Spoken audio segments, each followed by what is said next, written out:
Hi അസ്സലാമു അലൈക്കും എല്ലാവർക്കും പുതിയൊരു വീഡിയോയിലേക്ക് സ്വാഗതം.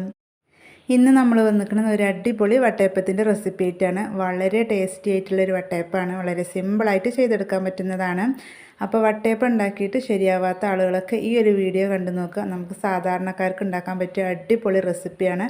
തീർച്ചയായും നിങ്ങൾ വീഡിയോ കണ്ടു നോക്കുക. ഞങ്ങളെപ്പോഴും ഉണ്ടാക്കാറുള്ളതാണ്. അതുപോലെ തന്നെ ഇവിടെ എല്ലാവർക്കും ഇഷ്ടമാണ് കേട്ടോ. അപ്പോൾ ആ ഒരു റെസിപ്പിയാണ് ഞാൻ നിങ്ങളുമായിട്ട് പങ്കുവെക്കുന്നത്. അപ്പോൾ എന്തായാലും നമുക്ക് വീഡിയോയിലേക്ക് പോകാം. അപ്പോൾ നമ്മുടെ ചാനൽ ആദ്യമായിട്ട് നിങ്ങൾ കാണുന്നെങ്കിൽ പ്ലീസ് ഒന്ന് സബ്സ്ക്രൈബ് ചെയ്യുക, വീഡിയോ കണ്ടൊന്ന് സപ്പോർട്ട് ചെയ്യുക. വട്ടയപ്പം തയ്യാറാക്കാനായിട്ട് ഞാനിവിടെ 2 കപ്പ് പച്ചരിയാണ് എടുത്തിട്ടുള്ളത്. ഇനി കപ്പില്ലെങ്കിൽ ഗ്ലാസ് ആണെങ്കിലും കുഴപ്പമില്ല. നമ്മൾ ബാക്കി വരുന്ന അളവുകളൊക്കെ അതിനനുസരിച്ച് ചെയ്ത് കൊടുത്താൽ മതി. നല്ലപോലെ കഴുകിയിട്ടുണ്ട്. 3 മണിക്കൂർ നേരം കുതിർത്ത് വെച്ചതാണ്. മിനിമം നമ്മൾ 3 മണിക്കൂർ നേരം ഇത് കുതിർത്ത് വെക്കണം. എന്നിട്ട് കഴുകിയിട്ട് ഒന്ന് വാർത്തെടുത്തതാണ്. ഇനി മിക്സിയുടെ ജാറിലിട്ട് നല്ലപോലെ ഒന്ന് അരച്ചെടുക്കാം. നമ്മളിത് മിക്സിയിൽ അരച്ചെടുക്കുന്ന നേരത്ത് ഒറ്റ തവണ അരച്ചെടുക്കാൻ തന്നെ ഉള്ളൂ. കുറച്ച് വലിയ ജാറായതുകൊണ്ട് തന്നെ ഒറ്റ തവണ അരച്ചെടുക്കുക. പിന്നെ അതുപോലെ തന്നെ വലിയ കപ്പൊന്നുമല്ല ഞാൻ എടുത്തിട്ടുണ്ടായിരുന്നത്, ചെറിയൊരു കപ്പിനാണ്.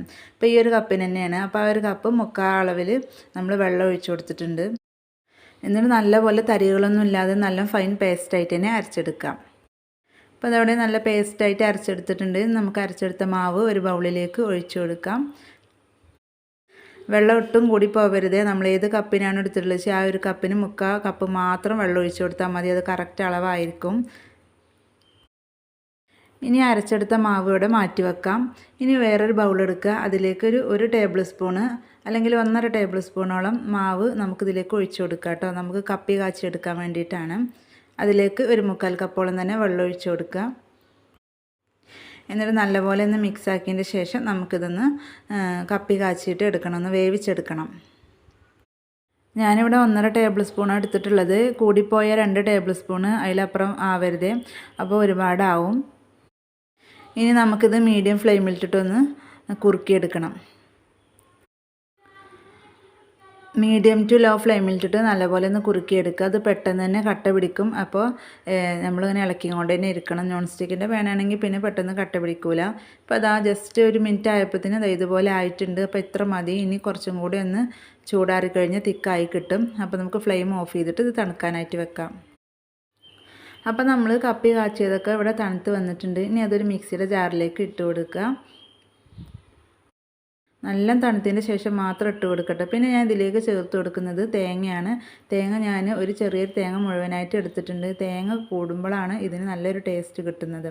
ഇനി ഇതിലേക്ക് ചേർത്ത് കൊടുക്കുന്ന അവിലാണ്. അപ്പോൾ ഒരു 1/4 കപ്പോളം അവിൽ ഞാൻ നല്ലപോലെ കഴുകി വെള്ളത്തിലിട്ട് വെച്ചിട്ടുണ്ടായിരുന്നു.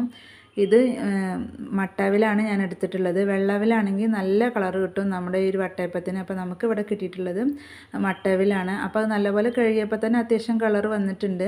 ഇനി ഇതിന്ന് ഞാൻ കുറച്ചാണ് ഇട്ട് കൊടുക്കുന്നത് കേട്ടോ. ഒരു 1/4 കപ്പ് ഇട്ടിട്ട് വെള്ളത്തിലിട്ട് വെക്കുമ്പോൾ അത് കുതിർന്ന് വന്നപ്പോൾ അത്യാവശ്യം നല്ലതുണ്ട്. അപ്പോൾ അതിൻ്റെ പകുതിയെ ഞാൻ ചേർത്ത് കൊടുക്കുന്നുള്ളൂ. ഇതിൻ്റെ വെള്ളമൊന്നും ചേർത്ത് കൊടുക്കേണ്ട ആവശ്യമില്ല. വെള്ളമൊക്കെ കളഞ്ഞിട്ട് ഏകദേശം ഒരു കുതിർന്നത് 3 ടേബിൾ സ്പൂണോളാണ്. അത് ഞാൻ ചേർത്ത് കൊടുത്തിട്ടുണ്ട്. അപ്പോൾ നമ്മൾ ഇതിലേക്ക് അവിലും അതുപോലെ തന്നെ തേങ്ങയും പിന്നെ കപ്പി കാച്ചിയതും ഇട്ട് കൊടുത്തിട്ടുണ്ട്. ഇനി ചോറ് ചേർക്കേണ്ട ആവശ്യമില്ല കേട്ടോ. നമ്മൾ അവിൽ ചേർത്തുകൊണ്ട് തന്നെ ചോറ് ചേർക്കേണ്ട ആവശ്യമില്ല. ഇനി ഇതിലേക്ക് മധുരത്തിന് ആവശ്യമായിട്ടുള്ള പഞ്ചസാരയാണ് ചേർത്ത് കൊടുക്കുന്നത്. പഞ്ചസാര ഞാനിവിടെ 1 കപ്പ് പഞ്ചസാര ചേർത്ത് കൊടുക്കുന്നുണ്ട്. അത് അത്യാവശ്യം മധുരം ഉണ്ടാവും. മധുരം ഒട്ടും കൂടി പോകില്ല കേട്ടോ. പാകത്തിനുള്ള മധുരമായിരിക്കും.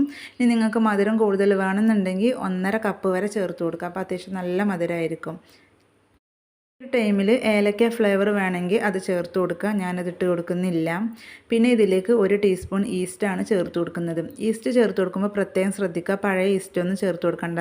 നമ്മൾ ഫ്രഷ് ആയിട്ടുള്ള തന്നെ ചേർത്ത് കൊടുക്കുക. അപ്പോഴേ നല്ലപോലെ പൊങ്ങി വരുള്ളൂ.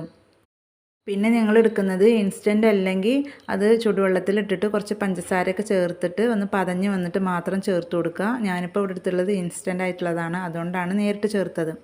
എന്നിട്ട് ഇപ്പോൾ നല്ലപോലെ അരച്ചെടുത്തിട്ടുണ്ട്. ഏകദേശം ഒരു 1/4 കപ്പ് വെള്ളം തന്നെ ചേർത്തിട്ട് ഇത് അരച്ചെടുത്തിട്ടുള്ളത്. ഇത് നല്ല ഫൈനായിട്ട് തന്നെയാണ് അരച്ചെടുത്തിട്ടുള്ളത്. എന്നിട്ട് നമ്മൾ നേരത്തെ അരച്ച് വെച്ചിട്ടുള്ള ആ മാവിലേക്ക് ഇത് ഒഴിച്ചു കൊടുത്തിട്ടുണ്ട്. എന്നിട്ട് നല്ലപോലെ ഒന്ന് മിക്സാക്കി എടുക്കുക. നമ്മൾ വെറും പച്ചരി ചേർത്ത് അരച്ചതും പിന്നെ അവിലും തേങ്ങയൊക്കെ കപ്പി കാച്ചിയതൊക്കെ കൂടി ചേർത്തല്ലേ, അതൊക്കെ പാടെ നല്ലപോലെ ഒന്ന് മിക്സാക്കി എടുക്കുക. എന്നിട്ട് ഇതിന് ശേഷം ഇതിൽ കുറച്ച് മധുരം ബാലൻസ് ചെയ്യാൻ വേണ്ടിയിട്ട് ഉപ്പ് ചേർത്ത് കൊടുക്കുക.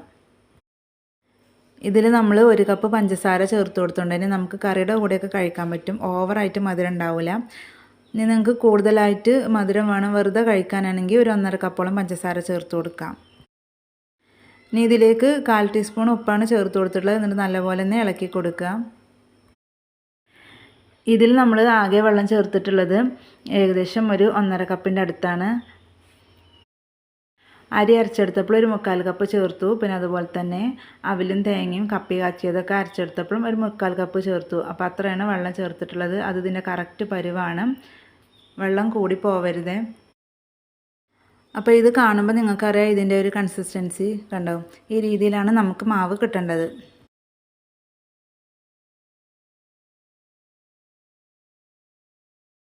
അപ്പോൾ നമ്മുടെ വട്ടയപ്പത്തിൻ്റെ മാവ് ഇവിടെ റെഡി ആയിട്ടുണ്ട്. ഇനി നമുക്ക് അടച്ച് വെക്കാം ഇത് പൊങ്ങാനായിട്ട്. അപ്പോൾ ഇത് പൊങ്ങാനുള്ള ടൈം എന്ന് വെച്ചാൽ എനിക്കിവിടെ 1.5 മണിക്കൂർ കൊണ്ട് തന്നെ ഇത് പൊങ്ങി കിട്ടിയിട്ടുണ്ട്. ചില ഭാഗത്തൊക്കെ എന്താ പറയുക 2-3 മണിക്കൂർ വേണ്ടി വരും. അപ്പോൾ അതിനനുസരിച്ച് നിങ്ങൾ റെസ്റ്റ് ചെയ്യാൻ വേണ്ടി വെക്കുക. അപ്പോൾ 1.5 മണിക്കൂർ കഴിഞ്ഞപ്പോൾ തന്നെ നമ്മുടെ മാവ് നല്ല പോലെ പതഞ്ഞ് പൊങ്ങി വന്നിട്ടുണ്ട്.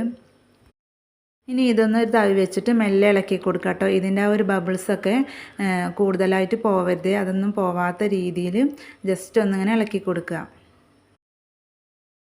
ഇത് ഇളക്കിയെടുക്കുമ്പോൾ എല്ലാ ഭാഗവും ഒരുപോലെ ഇളക്കിയെടുക്കണം. അല്ലെങ്കിൽ ഒരു ഭാഗത്ത് പതയായിട്ടും ഒരു ഭാഗത്ത് എന്താ പറയുക അതിൻ്റെ മാവും അങ്ങനെ നിൽക്കും.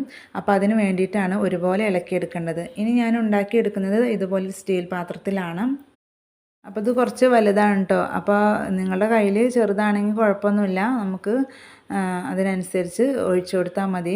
അപ്പോൾ നമ്മളിവിടെ ആവിയിലാണ് വേവിച്ചെടുക്കുന്നത്. അതിന് വേണ്ടിയിട്ട് ഇഡ്ഡലി പാത്രത്തിൽ വെള്ളം വെച്ചിട്ട് നല്ല പോലെ ആവി വരുമ്പം ഈ ഒരു പാത്രത്തിലേക്ക് ഇറക്കി വെച്ച് കൊടുക്കുക. പാത്രത്തിൽ ആദ്യം നമ്മൾ ഓയിൽ തടവിയിട്ടുണ്ടായിരുന്നു. എന്നിട്ട് ഇതിലേക്കൊരു 4 തവിയാണ് മാവ് ഒഴിച്ചു കൊടുത്തിട്ടുള്ളത്. കൂടുതലായിട്ട് കട്ടിയിൽ ഉണ്ടാക്കണില്ല. അത്യാവശ്യം കട്ടിയായിട്ട് തന്നെയാണ് തയ്യാറാക്കിയിട്ടുള്ളതും. അപ്പോൾ നമുക്ക് അടച്ച് വെച്ചിട്ട് ഏകദേശം ഒരു 15 മിനിറ്റ് ഹൈ ഫ്ലെയിമിലിട്ടിട്ട് തന്നെ വേവിച്ചെടുക്കണം.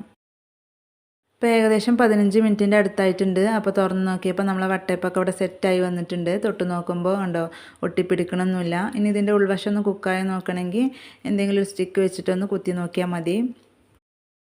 ഇനി നമുക്കിത് തണുക്കാനായിട്ട് വെക്കാം. അപ്പോൾ ഇത് ഇവിടെ തണുത്ത് വന്നിട്ടുണ്ട്. ഇനി നമുക്കൊരു കത്തി വെച്ചിട്ട് ഇതിൻ്റെ സൈഡൊക്കെ ഒന്ന് വിടിയിപ്പിച്ചെടുക്കാം. പെട്ടെന്ന് കിട്ടും. സൈഡ് ജസ്റ്റ് ഒന്ന് വിടിയിപ്പിച്ചാൽ മാത്രം മതി.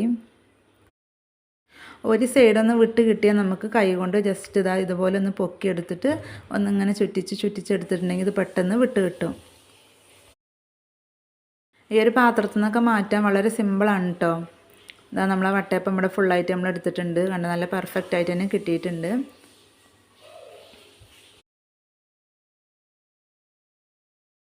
നമ്മളിവിടെ 2 പ്രാവശ്യമായിട്ട് തയ്യാറാക്കി. ഒന്ന് നല്ല തിന്നായിട്ടും അതുപോലെ തന്നെ ഒന്ന് നല്ല കട്ടിയിലുമാണ് ഉണ്ടാക്കിയിട്ടുള്ളത്. ഇത് അത്യാവശ്യം നല്ല കട്ടിയിലാണ് കേട്ടോ തയ്യാറാക്കിയിട്ടുള്ളത്. കണ്ടോ നല്ല കട്ടിയിലാണ്.